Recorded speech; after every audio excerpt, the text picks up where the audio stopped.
Voilà, très chers abonnés, du Montier TV, bonjour. Bonjour à Moro Njambé, merci à Alain Kabongo. Alors, très content, vous voyez, Bino et Délé, à cause de l'abonné. Et surtout, à chaque fois, vous pouvez s'abonner, ça va bien. Pour vous avez l'information, qui dans la source, au bazar, l'expérience, l'expertise dans le secteur, dans le domaine moko automobile. L'autre, Yambi, Innocent Olenga et Scoop RDC, et Naye, Touré, Tamasuru et Ram. Donc, vous voyez, nous sommes Italie Ram, et surtout, à pour mes capenza, le bien fondé, donc, inconvénient, il y a Ram, vous voyez, nous sommes les autres. Et pour fait, c'était dans l'Italie budget, il y a un bon canadiso, RDC, 12 milliards l'an.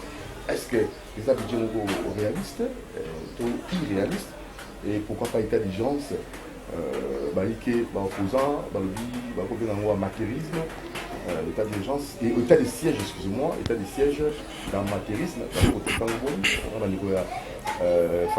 la Mouka, elle faillit l'autre là, Mouzitou, donc l'invité, Vino, Bokanisini, et Vino, Sokanisini, en plus, donc la précision, tout ce qui s'est dossier à Tanganyika, je vais pour le vélo, avec le situé, là, le gouvernement est-ce que les alliés qui sont là, il y a pour Tchaïdan, il faut monter dans la Innocent Sacré pour l'interrogation. Bonjour, Innocent Olenga. Bonjour, Ndeko Moutiri. Ça te dit bien? Nzambazo Sunga. Bonis Coupe RDC, vous connaissez bien. Tozo Bundakaka, Ndenge Tomisana. À tout moment, toujours dans la machine. Mais moi, beaucoup de gens donc Moussa Nabuso repos et minute. Toza na bureau, toza na bureau, mais quelquefois, comme Eza Moussa, toza sur internet, toza qu'on peut nanda kundenge boye na tongo beaucoup tinga nazo salam. Mais l'information ma casse na Scoop RDC zani. Toti kolobela lelo kaka article na biso ya liboso ya lelo samedi 8 mai. Il y a le bosso Tokomi sur déchéance il y a Zoé Kabila. Na dossier au bateau belé, bazo misa l'avocat, bazo le belaye. Bon, ngai nazuka kamaloba bateau na sangisi. Eza bateau à opposition, eza bateau à majorité. Oyo ba monique et loko ba député provinciaux oyo Tanganyika basali eza mabe, eza malamuté. Na ndenge nini? Bokoza ate mutu bino boyebi ke azala Kinshasa. Babengi pa papa mokozi ya mboka azozela bakangi na Kinshasa po mokozi bakutana basolo la ndenge mokozi abengi bino sima na ye botiki kosala ba aventure na bino o motion d'échéance azate bolobi ndenge a été acholo bino a manqué bino respect. Alors wana bato ebele ba moni te eza bien te neti ndeko Claudel Lubaya aza mutu ya union sacrée mutu ya ensemble. Hier à lobby, quel que soit Mbeba Ondeko Zoé Asali, et Sengela qui Boyo Kaenan a présenté ba moyen à défense. Papa, Ezaka Nzembo Moko. Na l'Assemblée provinciale nyonso dans la Congo, bazaka ka Nzembo Moko. Incompétence na mes gestion. Madame la preuve de mes gestion. Madame la preuve d'incompétence. Au moins hein, na le poto balobaka qui veut noyer son chien l'accuse de rage. Ce n'est pas le jeu là qu'on avait traité. Tant aux autres. Mutabongi si Tanganyika. Oui, ngana oti Tanganyika la minute. Oto. Te, oboyoka bino boyoka ki mais ngai na moni. Tant aux Zoé a mis présentaki na élection yena ndeko Christian Mwando. Christian Mwando a beta le poto na kitoko. Zoé a balbisia qui à l'époque. Ba député provincial ba mona ki te kaza incompétent. Mais bah voter qui est non? Tout le monde voter pour appeler ça les bangons bon. Point d'interrogation. Les Londais abîmés incompétents. Mais incompétence ouana, ils attaquent que parce que mutazo le bas français, aza incompétent. Maël les aka mon côté. Doudou. Maël les aka mon le pototé. Parce que bateau belé ba cancer que le bas français ne te Maël les ana na mutu les ana bongo. Mutu cause à la tangité. Mais ça ba initiative va bien. Toza ba papa na biso moko akala o baza ba commerçant, ba grand commerçant, batikala kokende classe te mais basalaka comptabilité na bango kitoko mais toza na ba professeur minene o batanga basisa comptabilité opesi yo mwa mbongo moke po akende nango liboso ali yango nyonso akwei donc mayele ezali beaucoup lié na sagesse nga naza avocat ya Kabila te natinga kolinga bango pété parce que makambo ebele basala baboma mboka mais nauti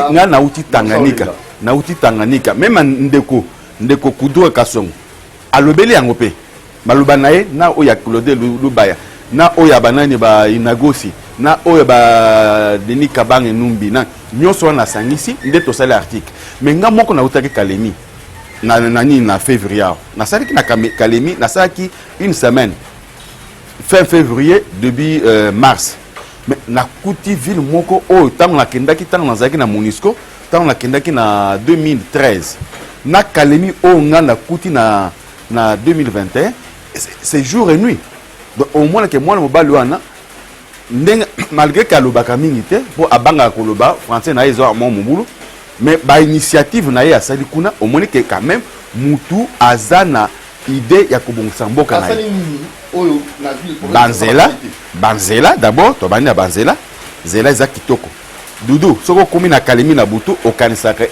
au moins boulevard na biso ndenge mwana mboka nani Gentili Ngobila azongisi ba mwa lumière mais oya bango ebimi aéroport mais eza électricité ya nani ya panneau solaire basala ngo avenue Mobimba azotonga boulevard mosusu ya sika donc makadam ekoti na Kalemi pona bakabila azobongisa aéroport port azosalam au moins que boom immobilier ekomi na nani on sentit que nani mboka vie ekoti quand même donc mutabon bolini bolongole pas parce que tout simplement aza muto union sacrée ndi batnyo bazo lobela ye ngaité ba politicien ezala ba majorité ezala ba opposition tozaki na ba ndé to sala article donc eloko bandeko basali na Tanganyika eza eloko moko benga précipitation politique o eza bien té bon total le bango lan bango balongoli total événement ndenge kokende makamune okende total muto ba rocha soki akobungisa yenda kozala compétent wana liboso iko article bon article a mis balé tolito comme na état eza la chantier boye beaucoup tinga naza comment eza article sur état de siège o mokonzi mboka asali kuna oui namoni ba presse moko étrangère ba kuti makamon pour ba dénigrer bateau batindi kuna général Luboya na colonel nani général non ndima o azana na nini na Nord Kivu na Luba oh non bazaki bateau bazaki impliqué na ba violence non bandeko ya mindele batika makam ata bandeko ba Martin Fayulu na nani Martin Fayulu babenga ngo baza ba opposant mais babenga amatezi solution ni ba on va prévoir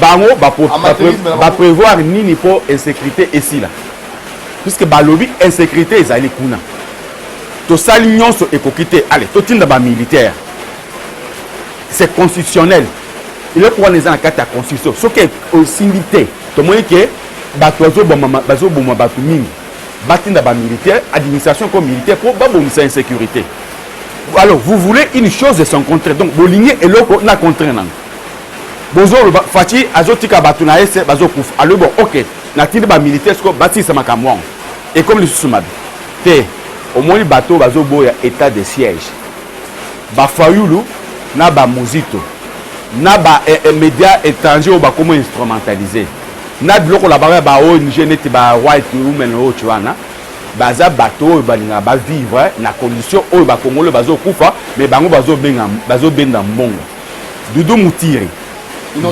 guerre oya est bitumba o iza na est eza bitumba ya minéré na banani ya biloko ya ezala c'est ya mabele ba militi international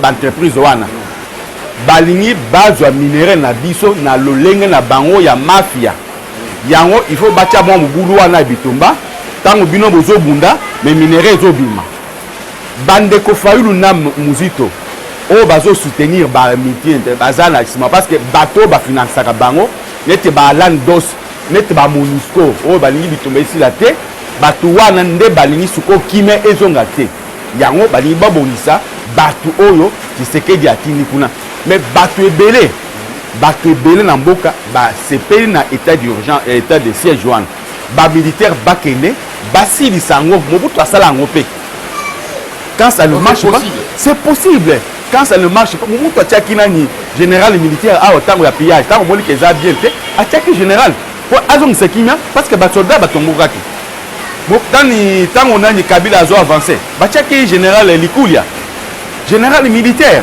nani azalaki premier ministre militaire po ntango moko ezotambola bien te bazwi mampinga po mampinga baza na manduku babunda normal basilisa insécurité et ce que j'ai apprécié c'est apprécié la décision ya Fati ndeko Dudu Mutulu bato Fati atindi kuna bango nyonso baza ba ex-phase bien aguerri bato akala ya Mobutu oyo bayebi bien bitumba oyo bayebi mpe este bien aboyi oui ezobangisa sikoyo banguna oyo balingi baprofite parce que bakopupula bato oyo na bango bazosese bango bato ya salite wana donc na état de siège biso nyonso bakongole tobeta maboko totalela bato oyo basali bazala bambeba te mais baza bamilitaire bahuman right oyo batika biloko na bango bilobaloba na bango wana oyo yango nde ekosala yango mbongo balingi bamoni danger na makambo oyo ekomi oya po bakoneutralize circuit wana ya sortie ya minere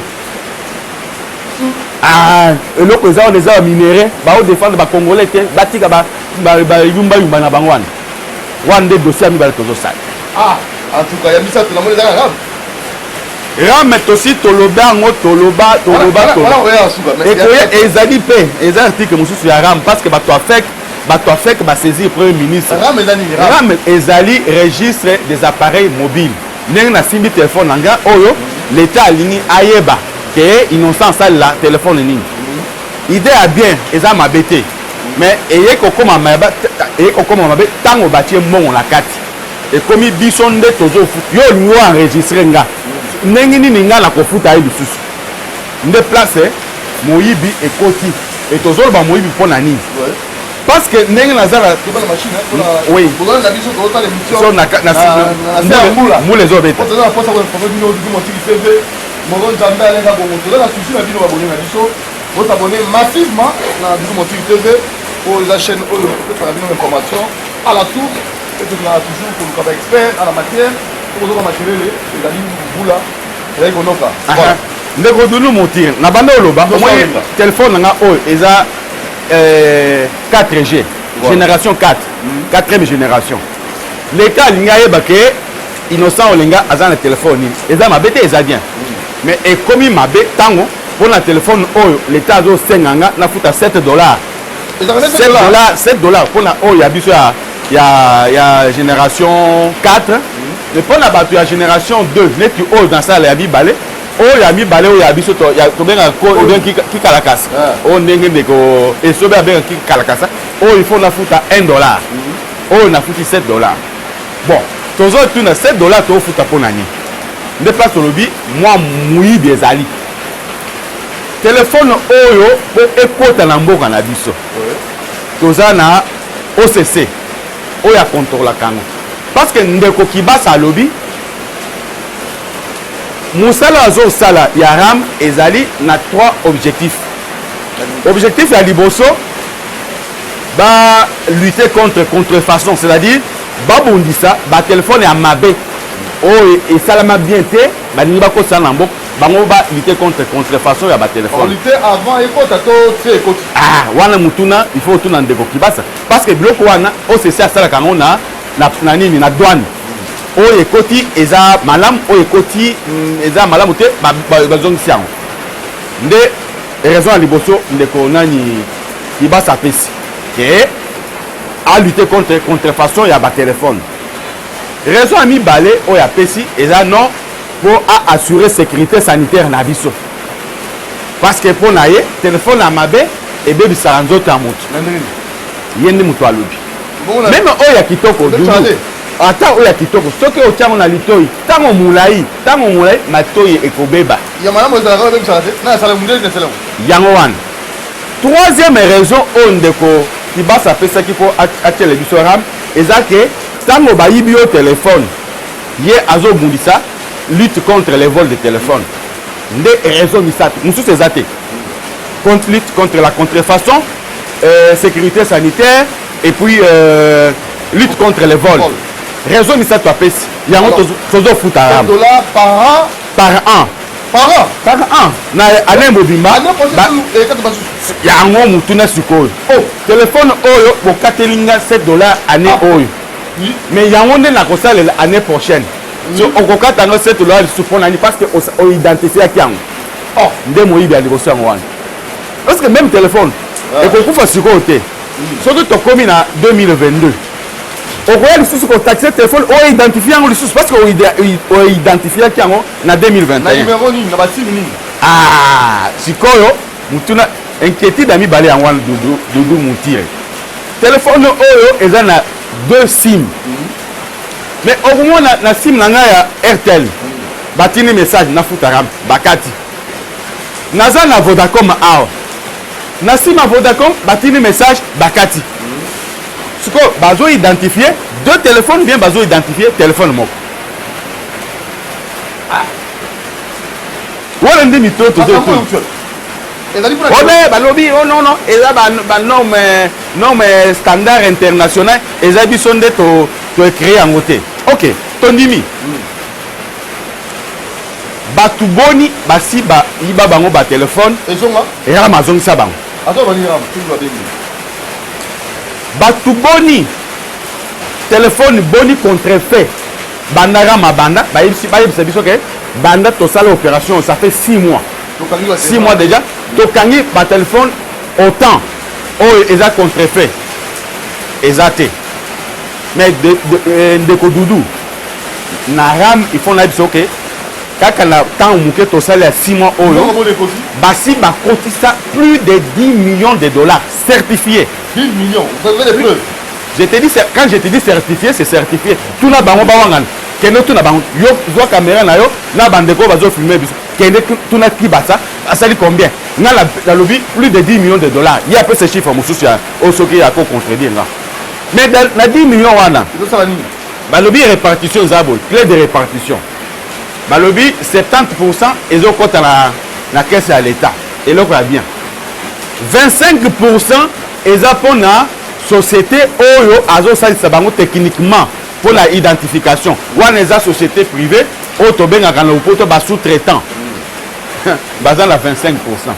5% mususu balobi bazongisa ba opérateur de télécommunications ba Vodacom, ba Orange, ba Airtel, ba Africell, bango bazo 5% na musala oyo bazo sala ya ko salisa biso, ko salisa bango ya ko identifier. Mais Moïbe est à niveau ni.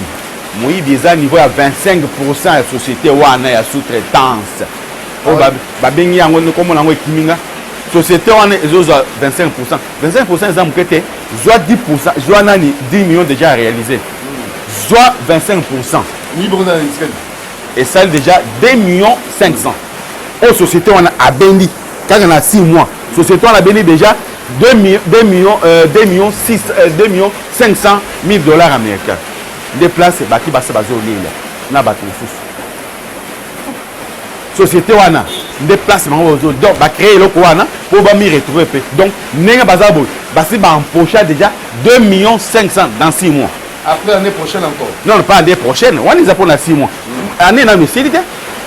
Donc tant qu'on combat na souka année parce que ram balobi bato il y a télécommunication au biso to kuta na bango ba ipsi bango que par mois babando sala c'est machine polarise mai te babana ki ko futa babana ko futa na total ya nani ya mbongo ya ram na 100 ans mobile et ça là ba 2 millions de dollars. Donc ce que aujourd'hui déjà 6 mois déjà à peu près à 12 millions mais biso to chika à 10 millions. Mais battu à télécommunication, bah il y a scoop. Tendance, il y a recette mensuelle et zo mata. Donc, Calamine était comme à 5 millions par mois. 5 millions par mois, par mois, oh, itikali, tous en mai, tous en juin, juillet, août, donc, ce que tu as commis à fin 2021, tu as 50 millions, 100 millions de dollars déjà réalisés par an.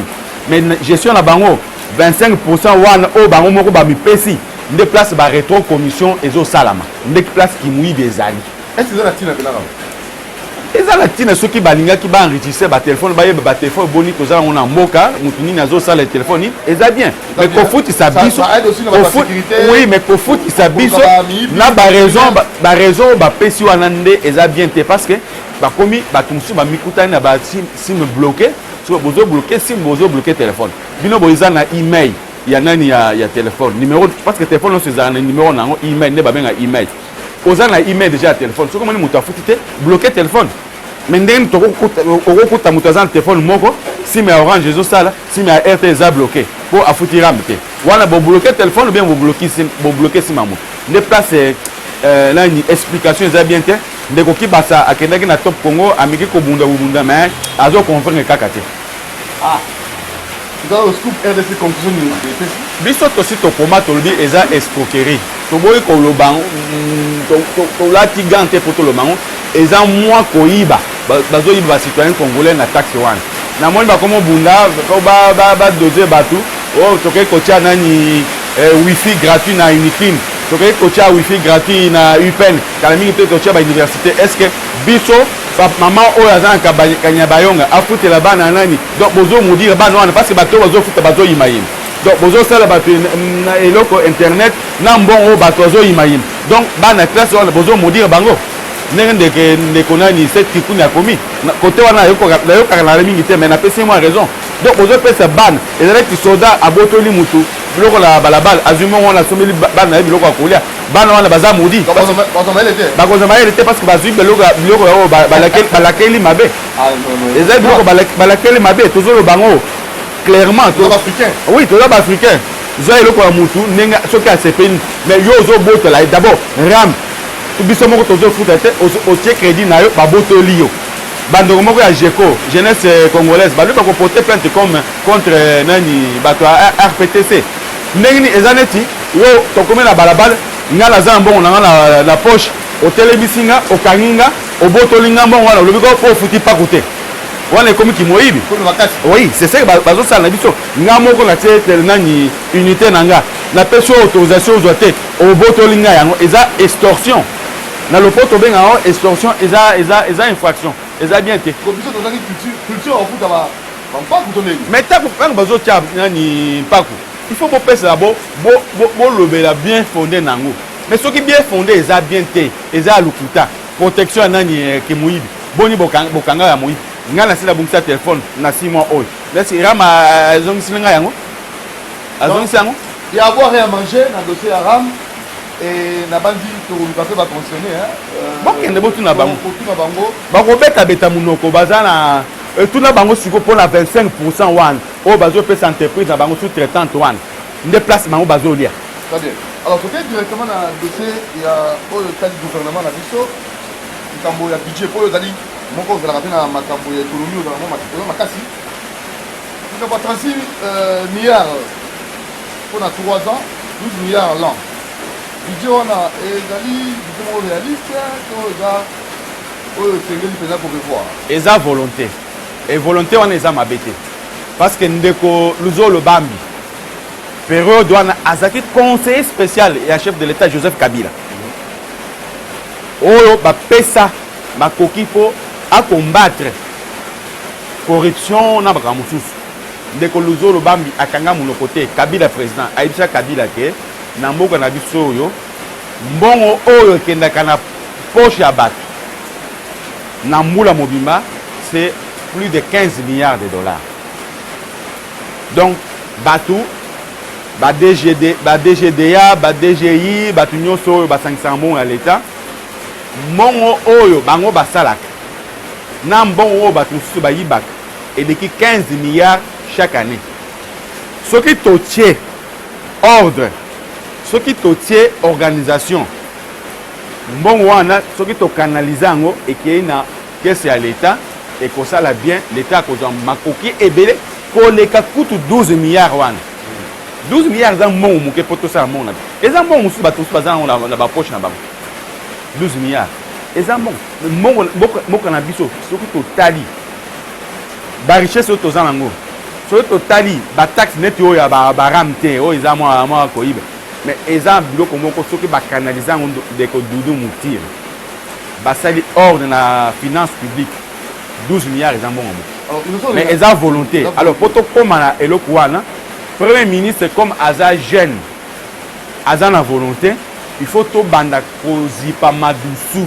oyo mbongo ebimaka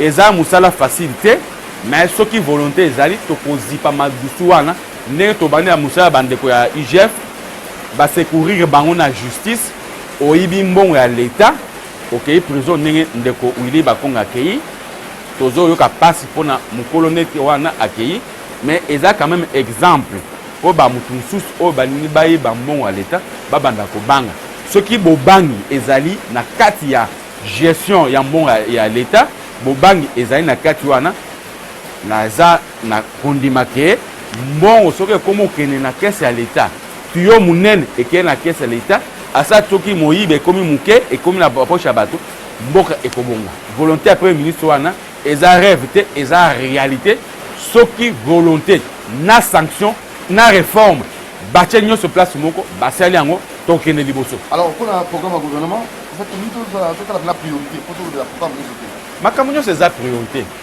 mais ye moko ne aza na commande ayeba priorité nini cause la priorité de priorité neti priorité ya liboso kaka ndenge alobi ye moko wana recette ya l'État ko booster recette ya l'État ko vimbisa yango eza nini kofuta bato ya nani ya DGD ya bien na raison que soki moto azofutama bien soki ayibi bokangi ye solution ezalaka lutte contre impunité donc priorité yango wana balutter contre impunité balutter contre fraude balutter contre moyibi mbongo ekende omona makambo mosusu ebanda kosalama facilement mbongo tozala eza ebele ke tobanda kopesi kotandre loboko epa baminde tosenga senga parce que mbongo nyonso bazoyiba na mboko oyokaka moto ayibi mbongo 5 000 $, ayibi moto ayibi mbongo 10 000 $, eza kaka 1 million de dollars, 5 millions de dollars, 10 millions de dollars, 50 millions de dollars nde bato bayibaka na mboka moto moko ayibi 50 millions de dollars omoni ke soki mbongo wana kei ekotonga ata 5-6 écoles. Alors ils sont là combien na du motif TV du motif tout là nous sommes là il y a révision à code minier. Est-ce que révision à code de wana et qu'on peut s'avantage na bana mboka na makambo Albert Yuma alobaki o mena ko éclairci bateau eza makambo ko réviser te toko sala ndenge nini eza ko réviser te code minier basi ba réviser ki ndenge sali ndenge ba réviser ba réviser ki en haut et koti déjà en application voilà mais il faut siko ko sale lango ndenge ekomami ndenge ekomami parce que par exemple non mais Albert Yuma alobiti sale lango alobiti ba réviser ngo parce que yeni muto azaki à la base de la révision wana siko alobi sikoyo to sale lango ndenge to réviser ki yango ko ba réviser ki kala minute c'est l'avantage makasi pour la biso tant balobi par exemple nani ba entreprise minière ba rétrocéder ba zongisa na mboka na biso 40% ba devise nyonso parce que bango nyonso bazaka na compte état na bamboka na bango ba zongisa bon ezala loger par na biso eza l'avantage surtout to ba devise be na mboka donc économie ko tangola bien eza l'avantage ebele ko doana soko tanya eza ebele na ko tangela soko na bandi ko tanga to journée mobile donc biso toza avantage toza bénéficiaire c'est pourvu que basa le lango ndenge bakomi yango ba respecter yango to ko kene liboso ko de millions les bien eza kitoko makasi. Voilà, alors to kena likambo ya journée mondiale de la presse na ngi ko de la nayo ko kolwana ti ya 50 ans et la presse et dans le lot toute information comme bien public. Est-ce que liberté après Sango, les amis que vous avez solo, je n'ai aussi les cas qui me donnent la zone de l'eau pour dire quand on retrouve. Mais liberté après ces amis, ma casse n'a pas de mais des rapages, ils ont fait ma casse parce que Moutounios soit comme journaliste. Moutunios comme journaliste. Au sein de moi, compte YouTube au comme journaliste.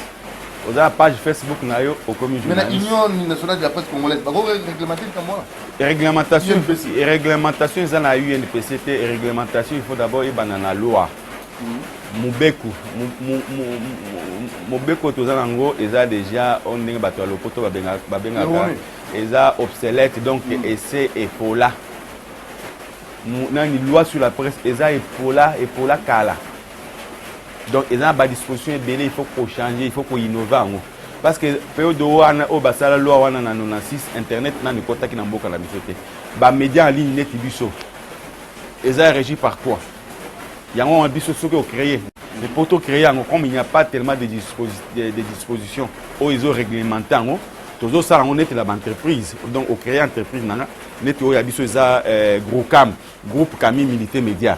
Donc, na kati ya groupe moi on a des graphistes, mon site internet et consort, des toutiers scooprdc.net comme filiale il y a groupe. Les documents on est toujours salés. Mais en attendant, il faut pas réglementer loi pour loi et ça et le la bosotonio sur la carte la bus parce que biso mo ba journaliste et belé toujours ça la bambeba. Bien sûr, il y a aussi des rapages na côté décideur au bakanga ba journaliste pamba ata ce que le lobby vérité ata ce que le lobby kama mabe binyo sur la sac moko. Mais loi wana il faut pas réviser pour ba journaliste ya solo pour baser bazo dénoncer makam o izana terrain ba procureur ba magistrat au lieu boya ko kanga ba journaliste va peut subir nos matières au bino beaucoup ça investigation na bino parce que bino bozana makoki ya ko kanga ba toi na ta ce que muto afundité quand tu as des preuves que un juge un magistrat c'est quelqu'un un ministère public ata ce que muto afundité mais yemo ko amoni azana ba preuve à quoi interpeller muto ana o ba dénoncer mais ba dénonciation mi et autre pas presse mais mususu ezape ya lokuta yango il faut moi hors des quotas de deux côtés côté à ba autorité na côté à ba panzisango neti biso to tia to préparer ndako na biso to longola bosoto na ndako na biso moko et que mais nyoso wana il faut ba réforme to sepe na ni promesse o ba sali biso pa na ni Patrick Mouyaya ministre na biso ya sika o azaki journaliste neti biso o azaki député national azo sa ba loi ce quoi comme ministre donc il a la perception il a la vision du monde médiatique azo mona bien parce que moko azaki mupanzisa no ayi makamonyo soyo ala kibiso to sala état généraux sur base à état généraux wana na ba proposition de loi o ba organisation ya défense ya promotion na liberté après basi basala nyoso to tia na mesa to kokende na parlement sur biso ba bandela ba loi esika ba intégrer ba dimension esika pour to kende liboso musala ebonga et comme on était ordre pour ça la biso tout le monde na biso et qu'on fait ordre net ordre des médecins net ordre des avocats comme ordre des architectes comme ça ce que comme ordre pour avant au sala musala ba enregistrer comme journaliste au prouver que aux journalistes ba fait sur carte na la presse au comme journaliste au sala musala na ni ndenge esengeli. Alors comment vivre la presse en haut ça aussi suivre les journalistes. Oui, mais ceux qui ordre ezali, ceux qui ordre ezali et cause bien à ce moment-là, nombre cause la réduit, bah si l'invention l'État a pesana et qu'on kabatunyo c'est attache aux yeux de la nature au cause on va tel avantage mususu et cause bien. Mais ce que YouTubiste as journaliste, nani Facebookiste as journaliste, mutuao a créé nani moi page na nani Instagram as journaliste alors journalisme et cause bon. C'est ça le problème. Donc il faut assainir. Donc terrain benza Tony Bato. Toké na kamoya Dodo Balo André alors qu'il a ça la structure on a pour motiver les journalistes au Bazali intègre. Donc sont des promotions pour les journalistes intègres à sens mini avant à moi la répondre ça les mains. Tout va combattre les journalistes intègres le quoi ils nous sortent les noms de la population sans particulier.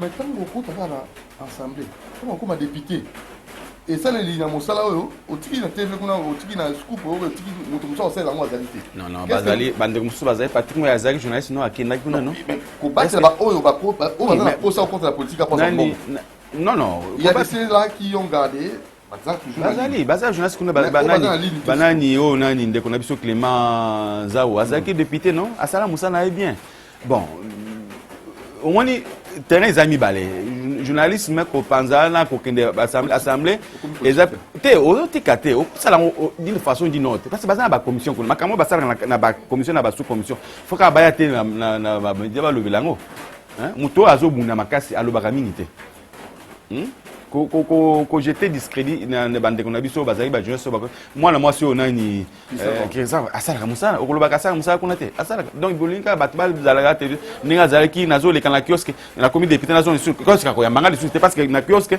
na komi député kiosque ko ya manga te mais soki na kena ba émission musu bato ko senga mbongo ba dimension nyonso wana zali faut goza na considération Christelle Wanga mais aza mwasi azo sala musala bi na TV pour mingi baza tanda na politique abi na TV bana rotika il souci na non mais batman musu bazo te paye oui mais le moutir naza musani za na pension te nga moko naza na 26 ans naza na 26 ans na métier mais na ibisa que jour wana ke na lipe na tikango baleki o bazo ya ton cadre bango to tikile bango pe to pemi 26 ans ils ont belé yo na 27 ou 28 ans oui 30 ans mais ils ont belé papa olingo ça pendant 50 ans yo moko non to tikala pe baleki o bazo bima ifasik ba jeune mususu o bazo ya ba remplacer biso ba ke na musala liboso mais to tikala bango ba empreinte bien c'est comme ça que musala salam pension ils ont la musala nyonso donc nako netinga soki na député na 2023 soki élection ezali bo betanga mabanga te quand même nako changer pe na musala mususu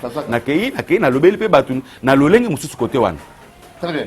Alors nous sommes les rapports dans soki ça mo d'ambele nous sommes au terme na bato balandio te na lobi na zo senga bandeko dudu muti asali eloko nae ya kitoko aza journaliste na CCTV to boité mais o ils appellent domaine nae privé bo zala abonné ebele comme ça bo sur ndeko azo pe moi kwanga atika bisenga senga parce que bino bozo reprocher ba journaliste que toza bisenga senga mais ceux qui na ba vision na bino bozo PC directement te mais tant bozo tala ni bozo tala émission aboye yé quand même nani YouTube a refuta moi bon moké et ko sungaye musana ekende pe liboso alors bo mi abonné massivement bo banda ko tala ba émission a dundu o écoute ezaki toko et puis to sala ngona lingala bino bande boza na poto bino bande boza na mikila États-Unis bango nyonso bino nyonso bolobaka lingala émission na bino yango bo banda ko landa ngo bocha moi ndeko nandi bocha ndeko et chaque fois bocha moi poids page moko etalio économique to